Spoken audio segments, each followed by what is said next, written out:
এখানে আমাদের তাহলে তো ওই যে আমাদের চাকরি বাকরি আর করার দরকার নেই। ওই রাষ্ট্রও বলবে, সরকারও বলবে, ভাই তোমরা চলে আসো। তো এইটা সিকিউরিটি যদি তোমাদের না দিতে পারো, তাহলে তোমাদের চাকরি করার দরকার নেই। শাহবাগের মতো একটা গুরুত্বপূর্ণ মোড়, আমরা কিন্তু তারপরও কিচ্ছু বলে নাই তাদেরকে। আমরা কখনো বলিও না যে ভাই এখান থেকে উঠে যাও, যদিও মানুষের ব্যাপক দুর্ভোগ হচ্ছিল। আমরা কয়েকবার রিকোয়েস্ট করেছিলাম। তো আজকে সকালে আমরা মন্ত্রণালয়ে যোগাযোগ করেছিলাম, করার পরে এটা অনেক পজিটিভ ছিল যে আপনারা জানেন ইতিমধ্যে কিন্তু একটা প্রজ্ঞাপন জারিও হয়ে গেছে, যেটা তারা চাচ্ছিল।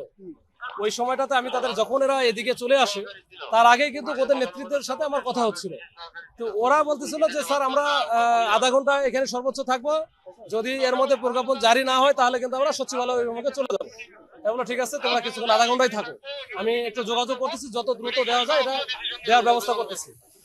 এর মধ্যে দেখছেন হুট করে তারা কিন্তু ওই যে যমুনার দিকে ইন্টারকন্টিনেন্টাল মোড়ে আমাদের যে ব্লকেট আছে, এখানে দৌড়ায় তারা সব চলে আসলো। আমরা জানি না, আমরা পিছনে পিছনে দৌড়ে আসছি।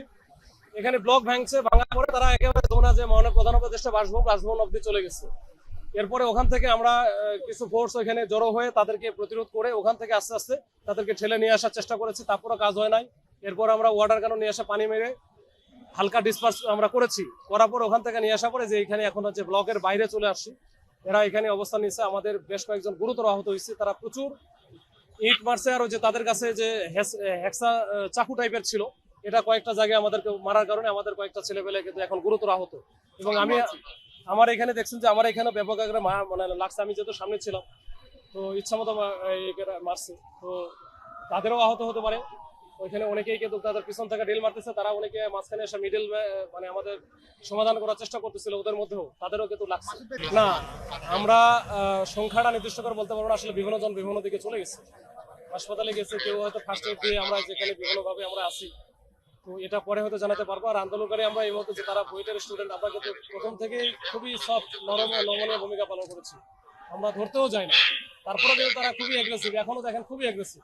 তো এইটা তো আসলে হইতে পারে না। শান্তিপূর্ণ আন্দোলন কখন থাকে, যে আমাদের ব্লকের ভিতরে যখন একেবারে যমুনার মাননীয় প্রধান উপদেষ্টা বাসভবনের উপরে ঢুকে যায়, তখন কি আর শান্তিপূর্ণ থাকে?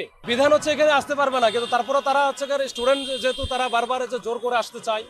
এখন তারপরে আমরা অনেক সময় আমরা বাস্তবতা বিবেচনা করে আমরা কিন্তু খুব সফটলি হ্যান্ডেল করি। কিন্তু এখন অনেক প্রধান উপদেষ্টার বাসভবনে যদি যায়, সেক্ষেত্রে আসলে তো আমাদের আর কিছু করার থাকে না। এখানে আমাদের তাহলে তো ওই যে আমাদের চাকরি বাকরি আর করার দরকার নেই। ওই রাষ্ট্রও বলবে, সরকারও বলবে, ভাই তোমরা চলে আসো।